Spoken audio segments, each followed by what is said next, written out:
बहुत ही महत्वपूर्ण और बहुत ही एक्सक्लूसिव तस्वीरें आप देख पा रहे हैं कि इन तस्वीरों के जरिए जिसमें कि प्रधानमंत्री नरेंद्र मोदी, मध्य प्रदेश के मुख्यमंत्री शिवराज सिंह चौहान और तमाम जो इस कार्यक्रम से जुड़े जो लोग हैं वो इस कार्यक्रम स्थल पर मौजूद।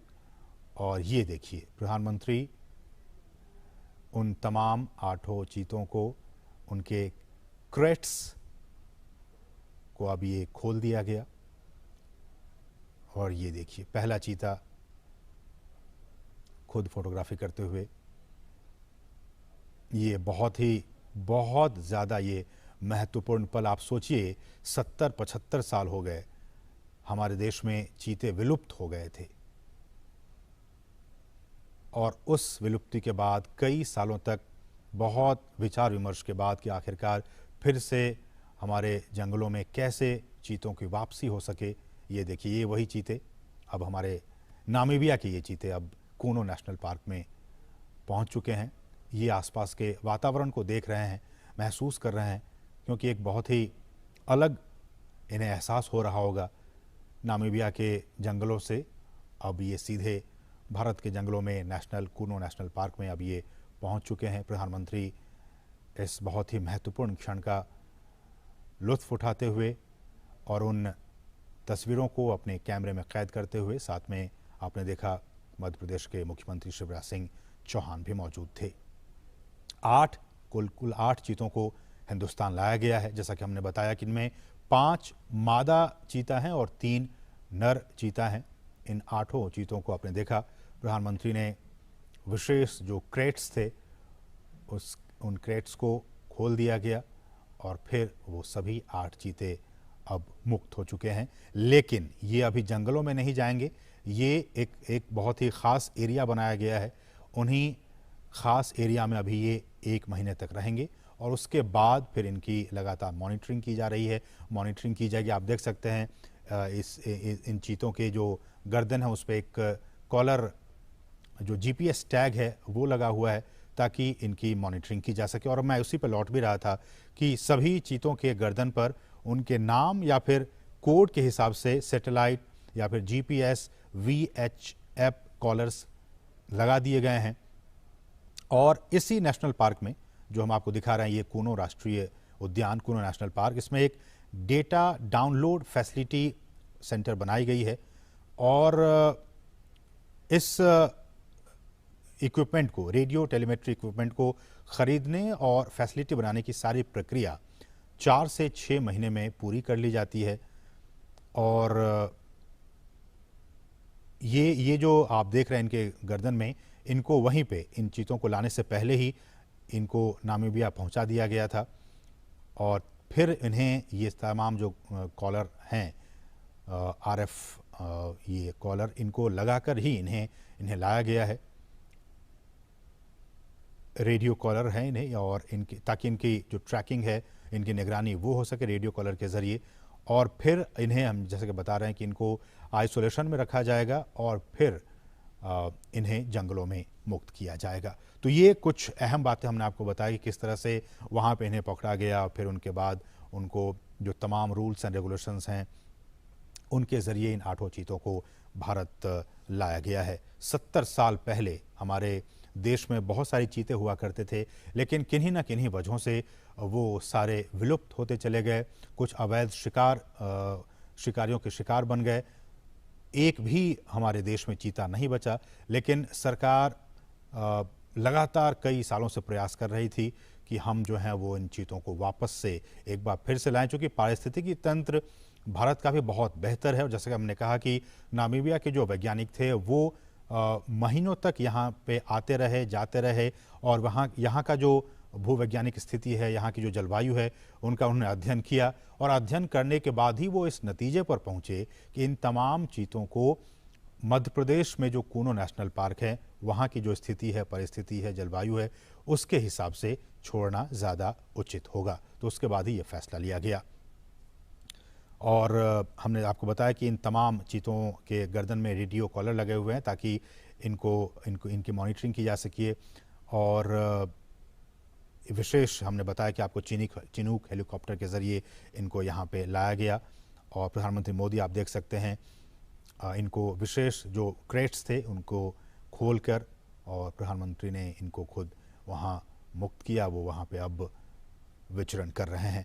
जो चीता प्रोजेक्ट है, अगर मैं इसकी बात करूं, ये भी बहुत महत्वपूर्ण है आपके लिए जानना कि किस तरह से भारत में चीतों को एक बार फिर से बसाने की यहाँ पे कार्य योजना बनाई गई और इस योजना के तहत 5 साल में देश के कई नेशनल पार्क में ऐसी उम्मीद की जा रही है, जो हमारे वैज्ञानिक हैं, जीव वैज्ञानिक हैं, उनकी तरफ से ये कहा जा रहा है कि अगर ये ट्रांसलोकेशन और यहाँ पे ये सारी चीज़ें सही अनुमान के मुताबिक प्लानिंग के हिसाब से सब कुछ ठीक रहा तो आने वाले 5 से 10 साल में इनके ज़रिए और भी जो बच्चे होंगे उनको ऐसे उम्मीद की जा रही है कि 40 से 50 चीते पैदा होंगे और फिर उनको देश के अलग अलग नेशनल पार्क में फिर उन्हें बसाया जाएगा। बहुत ही महत्वपूर्ण, अभी तो सिर्फ ये 8 चीते कूनो नेशनल पार्क में आए हैं, लेकिन इन के बाद इनकी जब आबादी बढ़ेगी, ऐसी उम्मीद की जा रही है कि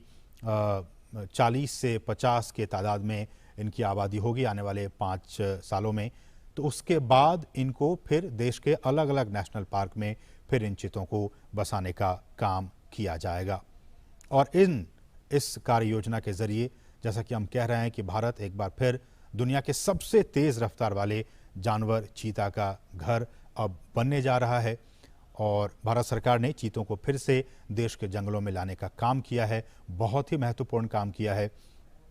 और प्रधानमंत्री जैसा कि आप देख सकते हैं कितने उत्साहित हैं, खुद कैमरे के जरिए उन तस्वीरों को कैद करने की कोशिश कर रहे हैं। प्रधानमंत्री खुद भी चीतों को देश में लाने और इसे बसाने में निजी, बिल्कुल पर्सनल लेवल पे निजी रुचि दिखा रहे थे और उसी का नतीजा है कि आज ये 8 चीते अब हिंदुस्तान की सरजमी पर पहुंच चुके हैं। ये हम आपको बताएं, चीता आपने भी देखा होगा तमाम टेलीविज़नों के ज़रिए, नेशनल ज्योग्राफिक पे, एनिमल प्लैनेट चैनल पे, कि किस तरह से ये जंगलों में रहता है और ये एक मांसाहारी जानवर होता है। भारत से इसका लगभग 70-75 साल पहले खात्मा हो गया था और कहा जाता है कि अवैध शिकार जो रहा वो एक बहुत अहम वजह रहा इनके एक्सटिंक्ट होने के, इनके विलुप्त होने के। ज़्यादा शिकार और ये भी कहा जाता है कि जो चीतों का जो नेचुरल हैबिटेट था उनको भी काफ़ी नुकसान पहुंचा था, इसलिए धीरे धीरे विलुप्त हो गए। बहरहाल देश में चीतों को फिर से लाया गया है और हमारे जो जंगल हैं उनका जो इकोसिस्टम है, उनका जो पारिस्थितिकी तंत्र है, ये अब उनके लिए वरदान साबित हो सकता है। जैसा कि हम सभी जानते हैं कि ये जो जानवर है, ये जो चीता है, वो खुले मैदानों में रहते हैं। उनका आवास मुख्य रूप से वहीं होता है जहां उनके लिए शिकार अच्छी खासी तादाद में मौजूद होते हैं। घास के मैदान हो, झाड़ियां हो, खुले जंगल हो, अर्ध शुष्क वातावरण और थोड़ा सा ज़्यादा तापमान उनके लिए सही होता है। तो थोड़ा ज़्यादा तापमान हो, हम जानते हैं कि मध्य प्रदेश का ये इलाका ज़्यादा तापमान इनका रहता है यहाँ पे 12 महीने, इसलिए भी हमारे जो वैज्ञानिक हैं उन्होंने कहा कि ये काफ़ी उचित होगा यहाँ पे इन्हें रखना। घास के मैदान हैं, झाड़ियाँ हैं, खुले जंगल हैं, ये तमाम चीज़ें इनके अनुकूल हैं इनको यहाँ पे रखने के लिए, इसलिए यहाँ पे इन्हें लाया गया।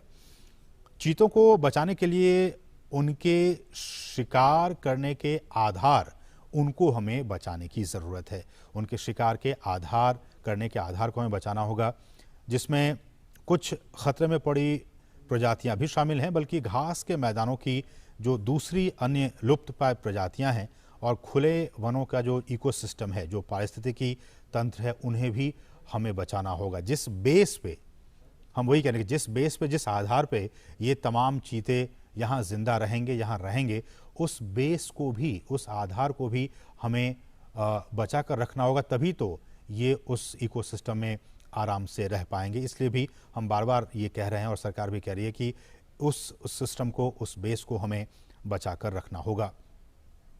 चीतों को वापस लाने से देश में खुले जो जंगल हैं उनको बचाने के काम को भी अब काफ़ी मजबूती मिलेगी। और ये भी देखा गया कि बड़े जो मांसाहारी जानवरों में मानव जो इंटरेस्ट है, ह्यूमन इंटरेस्ट, मानव हितों के साथ संघर्ष चीतों में सबसे कम पाया जाता है। दूसरे जो ऐसे वाइल्ड एनिमल्स होते हैं उनके साथ मैन एनिमल कॉन्फ्लिक्ट होते रहते हैं, अक्सर होते रहते हैं, लेकिन चीतों के साथ ऐसा नहीं है। चीतों के साथ जो मैन एनिमल कॉन्फ्लिक्ट है वो बाकी जो ऐसे एनिमल्स हैं, वाइल्ड एनिमल्स हैं, उनके मुकाबले काफ़ी कम ऑब्जर्व किया गया है, काफ़ी कम देखा गया है। वो सामान्यतया मनुष्यों के लिए खतरा नहीं होते हैं और जो बड़े पशु हैं उन पे भी वो सामान्यतया हमला नहीं करते हैं। और wild life trust of India ने इसकी शुरुआत की थी कि किस तरह से इसको लाया जाए, और दुनिया भर के विशेषज्ञों, पर्यावरण, वन और जलवायु परिवर्तन मंत्रालय सहित भारत सरकार के कई अधिकारियों, राज्य सरकार के अधिकारियों ने इसके लिए कई दौर की बैठकें की।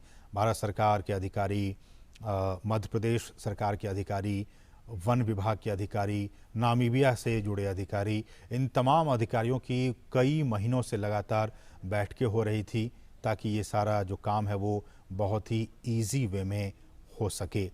और इसके लिए जो साइट सर्वे का काम है उसका फैसला लिया गया था। और हालांकि इसके बाद ये भी खबरें आई कि वैसे राज्यों में इन्हें छोड़ा जाए जहां की पहले से चीता पाए जाते थे और उन्हें ही प्रायोरिटी बेसिस पर उन राज्यों को सेलेक्ट किया जाए। तो उसके बाद नाम आया, गुजरात का नाम आया, राजस्थान का नाम आया, छत्तीसगढ़ का नाम आया, मध्य प्रदेश का नाम आया कि ये ऐसे राज्य हैं जहां की आज से 70 साल पहले चीता पाए जाते थे। अब हमारे जो वैज्ञानिक थे, हमारे जो अधिकारी थे, उनके मन में ये आया कि फिर अब इन तमाम जो राज्य हैं, गुजरात, राजस्थान, छत्तीसगढ़, मध्य प्रदेश, ये तमाम राज्यों में से नामीबिया से जो चीते लाए जाएंगे उनके लिए सबसे मुफीद, सबसे एडेप्टेटिव एटमॉस्फेयर कहाँ होगा जहाँ कि वो अपने आप को अच्छे से ढाल सकें। तो फिर जीव विज्ञानियों ने ये फैसला लिया कि इनके लिए मध्य प्रदेश ही सबसे उपयुक्त जगह है। मध्य प्रदेश का कूनो राष्ट्रीय उद्यान सबसे उपयुक्त जगह है जहाँ की इसे रखा जा सकता है, छोड़ा जा सकता है। तो उसके बाद ही यह फैसला लिया गया और फिर नामीबिया से हमने बताया कि किस तरह से इन 8 चीतों को यहाँ पे लाया गया है। अधिकतम दूरी आपने देखा होगा नेशनल ज्योग्राफिक चैनल पे या फिर एनिमल प्लैनेट चैनल पे, किस तरह से ये कितनी स्पीड में इस पृथ्वी पर अगर सबसे स्पीड में अगर दौड़ने वाला कोई प्राणी है तो वो चीता है। अधिकतम गति इसकी 450 मीटर तक ही दौड़ सकता है, लेकिन 1 मिनट में बहुत ज़्यादा स्पीड में ये दौड़ता है। 450 मीटर तक दूरी तक ये दौड़ सकता है अधिकतम गति से। और कहा जाता है कि दौड़ने के दौरान चीते के शरीर का जो तापमान है वो काफ़ी ज़्यादा बढ़ जाता है, इसलिए ये बहुत दूर तक नहीं दौड़ पाते हैं। बहुत स्पीड में दौड़ पाते हैं लेकिन बहुत दूर तक नहीं दौड़ पाते हैं, क्योंकि इससे इनके शरीर का जो हीट है वो काफ़ी बढ़ जाता है। और कहा जाता है कि जो तापमान है इनके शरीर का वो करीब 2.5 डिग्री सेल्सियस तक बढ़ जाता है। और ऐसे में जो इनका जो दिमाग होता है, ब्रेन, वो इस बढ़ी हुई गर्मी को सहन नहीं कर पाता है, झेल नहीं पाता है और वो अचानक ही दौड़ना बंद कर देता है। आपने देखा होगा तमाम जो प्रोग्राम्स बनते रहते हैं उसके ज़रिए, और ये 1 मिनट तक किसी भी शिकार का पीछा करता है और अगर वो नहीं मार पाता है तो फिर ये उसका पीछा करना छोड़ देता है। तो ये कुछ अहम बातें, हालांकि आप इसके बारे में जानते होंगे। एक बार फिर से हम आपको बता दें कि ये जो चीते लाए गए हैं उनमें से 3 नर हैं और 5 मादा हैं। 2 नर चीतों की उम्र जो है वो 5.5 साल के आसपास है और कहा जाता है कि दोनों भाई हैं। इनमें भी काफ़ी कुछ ये बातें काफ़ी महत्वपूर्ण रखती हैं कि इनके आपस के संबंध कैसे हैं। कई बार ये आपस में एक दूसरे को भी दुश्मन समझ बैठते हैं। तो कहा जा रहा है कि जिन चीतों को लाया गया उसमें से 2 जो नर हैं वो आपस में भाई हैं और दोनों नामीबिया के ओडजीवारेंगो, अगर मैं प्रोनाउंसिएशन ठीक से नहीं कर पा रहा हूँ तो मुझे माफ़ कीजिएगा, ओडजीवारेंगो स्थित जो निजी रिजर्व फॉरेस्ट हैं वहाँ से इन दोनों भाइयों को लाया गया है। 2 नर चीतों को लाया गया है। जो तीसरा नर है उसकी उम्र 4.5 साल है। इसका मतलब कि ये जो 2 नर हैं जिनकी उम्र 5.5 साल, उनसे ये थोड़ा छोटा है, 4.5 साल इसकी उम्र है और इसे नामीबिया के एरिंडी प्राइवेट गेम रिजर्व से लाया गया है। और 5 मादा चीतों में से एक 2 साल का है, 2 साल की है, एक 2.5 साल की है, एक 3 से 4 साल की, तो 2 जो है वो 5-5 साल की हैं। तो 2 जो मादा चीता है वो 5-5 साल की उनकी उम्र है और एक 2 साल की है, एक 2.5 साल की और एक जो है वो 3 से 4 साल के बीच की इनकी उम्र है। और जैसा कि हमने कहा कि ये 30 दिनों तक पीएम मोदी ने 3 चीतों को पार्क में छोड़ दिया है। ये हम आपको ताज़ा अपडेट बता रहे हैं। 8 में से 3 चीतों को पार्क में छोड़ा जा चुका है। प्रधानमंत्री नरेंद्र मोदी ने बाड़े में छोड़े गए इन चीतों की तस्वीरें ली, आपने देखा इन तस्वीरों के ज़रिए। और कूनो जबकि अब ये पहुंच चुके हैं, 30 दिनों तक ये क्वारंटीन रहेंगे और उसके बाद फिर उनके स्वास्थ्य और बाकी जो एक्टिविटीज़ हैं उन पर लगातार नज़र रखी जा रही है, आगे भी नज़र रखी जाएगी। और अगर इन 30 दिनों तक सब कुछ ठीक रहा तो फिर इन 8 चीतों को जंगल में छोड़ दिया जाएगा। और कूनो ये भी जैसा कि हमने कहा कि चीतों के लिए कूनो नेशनल पार्क क्यों ही इसी पार्क को क्यों चुना गया। हालांकि हमने कहा कि गुजरात भी पहले वहाँ पे चीते पाए जाते थे और बाकी जो राज्य मध्य प्रदेश की बात हो, छत्तीसगढ़ की बात हो, ये सारे क्लाइमेट के हिसाब से, इनके रहन सहन के हिसाब से वो सारी चीज़ें मुफीद थी। लेकिन बावजूद इसके कूनो नेशनल पार्क क्यों चुना गया, तो ऐसा कहा जाता है कि करीब 1 दशक पहले गिर के जो एशियाई शेर हैं उनको यहाँ तैयार किया गया था लाने के लिए। हालांकि इन शेरों को यहाँ नहीं लाया जा सका और कहा जाता है कि स्थानांतरण की सारी तैयारियां भी पूरी हो गई थी। शेर के शिकार के लिए जैसा कि आप जानते हैं कि चीतल हो, संभल, ऐसे जानवरों को भी यहाँ पे स्थानांतरित किया गया था। लेकिन शेर के लिए की गई तैयारी अब इन चीतों के लिए, ये जो 8 चीते हैं उनके स्थानांतरण के लिए अब काम आ जाएगी। और मध्य प्रदेश सरकार भी काफ़ी एक्टिव थी। उन्होंने कूनो के अलावा मध्य प्रदेश के ही नौरादेही वन्य अभ्यारण्य हो या फिर राजस्थान में भैंसोड़गढ़ हो वन्य जीव परिसर, इन तमाम राज्य सरकारों की तरफ से भी वैज्ञानिक आकलन कराया गया था और आकलन के बाद ही कूनो नेशनल पार्क में इन्हें छोड़ने का फैसला लिया गया।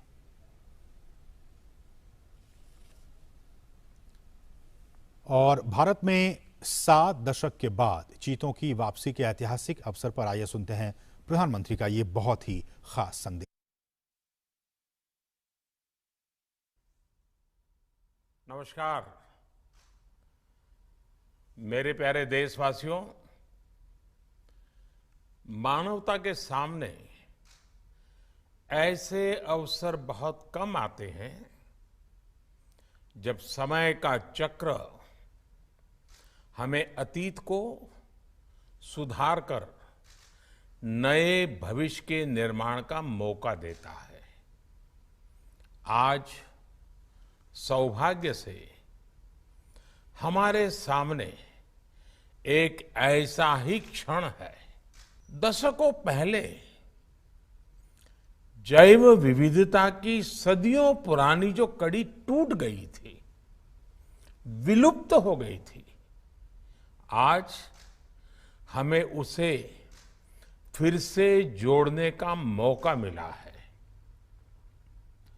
आज भारत की धरती पर चीता लौट आए हैं और मैं ये भी कहूंगा कि इन चीतों के साथ ही भारत की प्रकृति प्रेमी चेतना भी पूरी शक्ति से जागृत हो उठी है। मैं इस ऐतिहासिक अवसर पर सभी देशवासियों को बहुत बहुत बधाई देता हूं। विशेष रूप से मैं हमारे मित्र देश नामीबिया और वहां की सरकार का भी धन्यवाद करता हूं, जिनके सहयोग से दशकों बाद चीते भारत की धरती पर वापस लौटे हैं।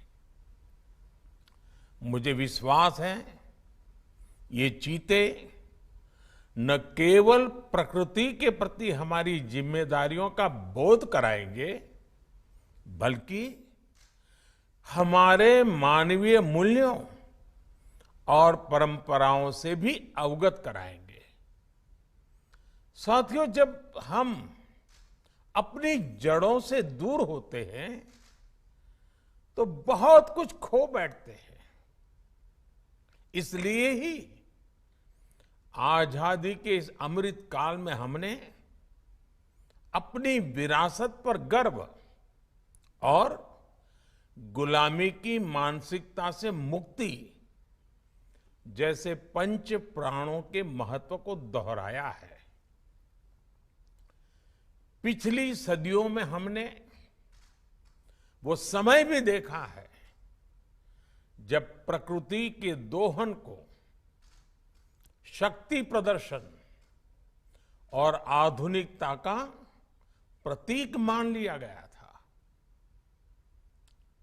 1947 में जब देश में केवल आखिरी 3 चीते बचे थे तो उनका भी साल के जंगलों में निष्ठुरता और गैर जिम्मेदारी से शिकार कर लिया गया। ये दुर्भाग्य रहा कि हमने 1952 में चीतों को देश से विलुप्त तो घोषित कर दिया, लेकिन उनके पुनर्वास के लिए दशकों तक कोई सार्थक प्रयास नहीं हुआ। आज आजादी के अमृत काल में अब देश नई ऊर्जा के साथ चीतों के पुनर्वास के लिए जुट गया है। अमृत में तो वो सामर्थ्य होता है जो मृत को भी पुनर्जीवित कर देता है। मुझे खुशी है कि आजादी के अमृत काल में कर्तव्य और विश्वास का ये अमृत हमारी विरासत को, हमारी धरोहरों को और अब चीतों को भी भारत की धरती पर पुनर्जीवित कर रहा है। इसके पीछे हमारी वर्षों की मेहनत है। एक ऐसा कार्य राजनीतिक दृष्टि से जिसे कोई महत्व नहीं देता, उसके पीछे भी हमने भरपूर ऊर्जा लगाई। इसके पीछे एक विस्तृत चीता एक्शन प्लान तैयार किया गया। हमारे वैज्ञानिकों ने लंबी रिसर्च की, साउथ अफ्रीकन और नामीबियाई एक्सपर्ट के साथ मिलकर काम किया।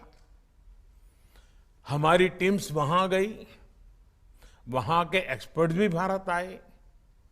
पूरे देश में चीतों के लिए सबसे उपयुक्त क्षेत्र के लिए वैज्ञानिक सर्वे किए गए और तब कूनो नेशनल पार्क को इस शुभ शुरुआत के लिए चुना गया। और आज हमारी वो मेहनत परिणाम के रूप में हमारे सामने है। साथियों, ये बात सही है कि जब प्रकृति और पर्यावरण का संरक्षण होता है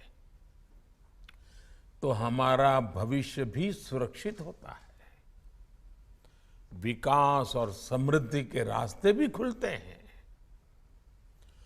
कूनो नेशनल पार्क में जब चीता फिर से दौड़ेंगे तो यहां का ग्रासलैंड इकोसिस्टम फिर से रिस्टोर होगा, बायोडायवर्सिटी और बढ़ेगी। आने वाले दिनों में यहां इको टूरिज्म भी बढ़ेगा, यहां विकास की नई संभावनाएं जन्म लेगी, रोजगार के अवसर बढ़ेंगे। लेकिन साथियों, मैं आज आपसे सभी देशवासियों से एक आग्रह भी करना चाहता हूं। कूनो नेशनल पार्क में छोड़े गए चीतों को देखने के लिए देशवासियों को कुछ महीने का धैर्य दिखाना होगा, इंतजार करना होगा। सहयोग करना होगा। आज ये चीते मेहमान बनकर आए हैं, इस क्षेत्र से अनजान है। कूनो नेशनल पार्क को ये चीते अपना घर बना पाए, इसके लिए हमें इन चीतों को भी कुछ महीने का समय देना होगा। अंतर्राष्ट्रीय गाइडलाइंस पर चलते हुए भारत इन चीतों को बसाने की पूरी कोशिश कर रहा है। हमें अपने प्रयासों को विफल नहीं होने देना है।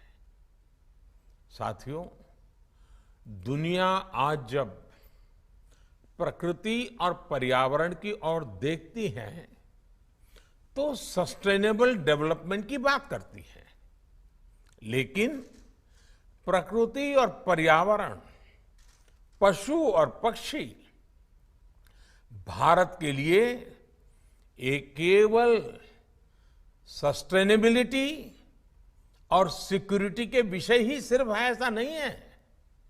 हमारे लिए ये हमारी सेंसिबिलिटी और स्पिरिचुअलिटी का भी आधार है।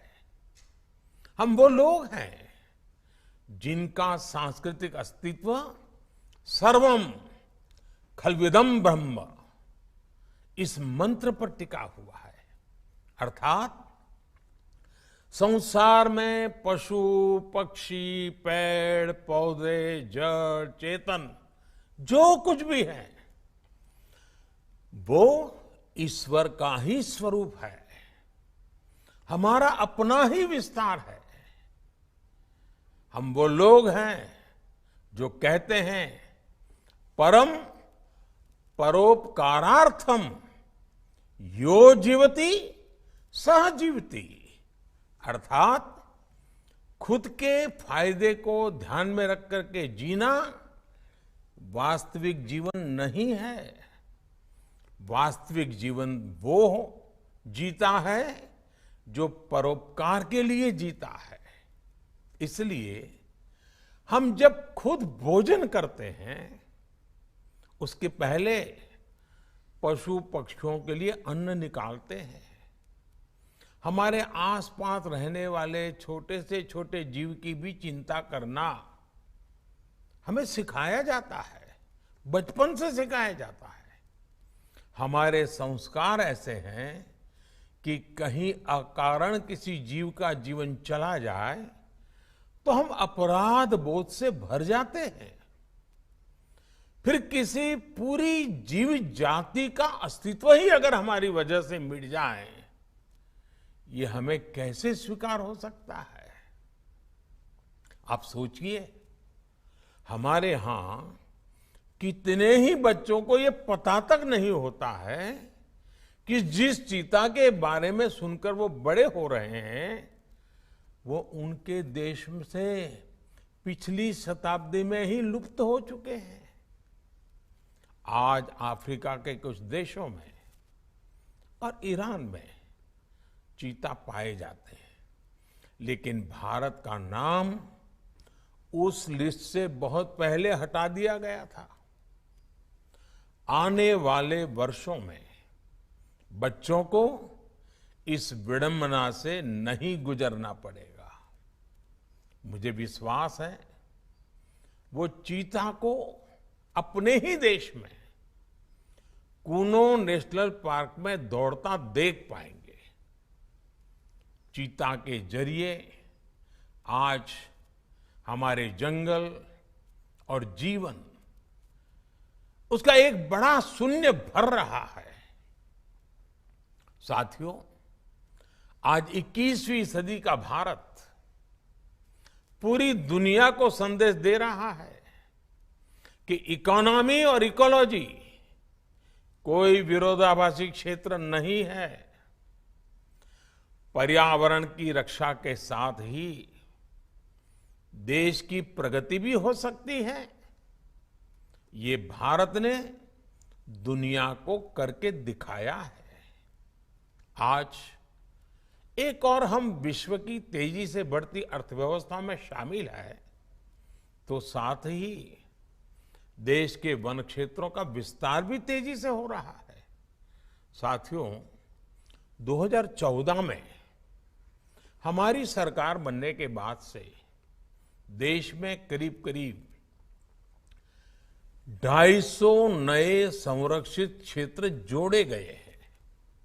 हमारे यहां एशियाई शेरों की संख्या में भी बड़ा इजाफा हुआ है। आज गुजरात देश में एशियाई शेरों का बड़ा क्षेत्र बनकर उभरा है। इसके पीछे दशकों की मेहनत, रिसर्च बेस्ड पॉलिसीज और जन भागीदारी की बड़ी भूमिका है। मुझे याद है, हमने गुजरात में एक संकल्प लिया था, हम जंगली जीवों के लिए सम्मान बढ़ाएंगे और संघर्ष घटाएंगे। आज उस सोच का प्रभाव परिणाम के रूप में हमारे सामने है। देश में भी टाइगर्स की संख्या को दोगुना करने का जो लक्ष्य तय किया गया था, हमने उसे समय से पहले हासिल किया है। असम में एक समय एक सींग वाले गैंडों का अस्तित्व खतरे में पड़ने लगा था, लेकिन आज उनकी भी संख्या में वृद्धि हुई है। हाथियों की संख्या भी पिछले वर्षों में बढ़कर 30,000 से ज्यादा हो गई है। भाई और बहनों, देश में प्रकृति और पर्यावरण के दृष्टिकोण से जो एक और बड़ा काम हुआ है, वो है वेटलैंड का विस्तार। भारत ही नहीं, पूरी दुनिया में करोड़ों लोगों का जीवन और उनकी जरूरतें वेटलैंड इकोलॉजी पर निर्भर करती हैं। आज देश में 75 वेटलैंड्स को रामसर साइट्स के रूप में घोषित किया गया है, जिनमें 26 साइट्स पिछले 4 वर्षों में ही जोड़ी गई हैं। देश के इन प्रयासों का प्रभाव आने वाली सदियों तक दिखेगा और प्रगति के नए पथ प्रशस्त करेगा। साथियों, आज हमें वैश्विक समस्याओं को, समाधानों को और यहां तक कि अपने जीवन को भी होलिस्टिक वे में देखने की जरूरत है। इसलिए आज भारत ने विश्व के ये LIFE, लाइफ यानी लाइफस्टाइल फॉर द एनवायरमेंट जैसा जीवन मंत्र दिया है। आज इंटरनेशनल सोलर अलायंस जैसे प्रयासों के द्वारा भारत दुनिया को एक मंच दे रहा है, एक दृष्टि दे रहा है। इन प्रयासों की सफलता दुनिया की दिशा और भविष्य तय करेगी। इसलिए आज समय है कि हम ग्लोबल चुनौतियों को दुनिया की नहीं, अपनी व्यक्तिगत चुनौती भी माने। हमारे जीवन में एक छोटा सा बदलाव पूरी पृथ्वी के भविष्य के लिए एक आधार बन सकता है। मुझे विश्वास है, भारत के प्रयास और परंपराएं इस दिशा में पूरी मानवता का पथ प्रदर्शन करेगी, बेहतर विश्व के सपने को ताकत देगी। इसी विश्वास के साथ आप सभी को इस मूल्यवान समय पर, ऐतिहासिक समय पर बहुत बहुत धन्यवाद देता हूं, बहुत बहुत बधाई देता हूं।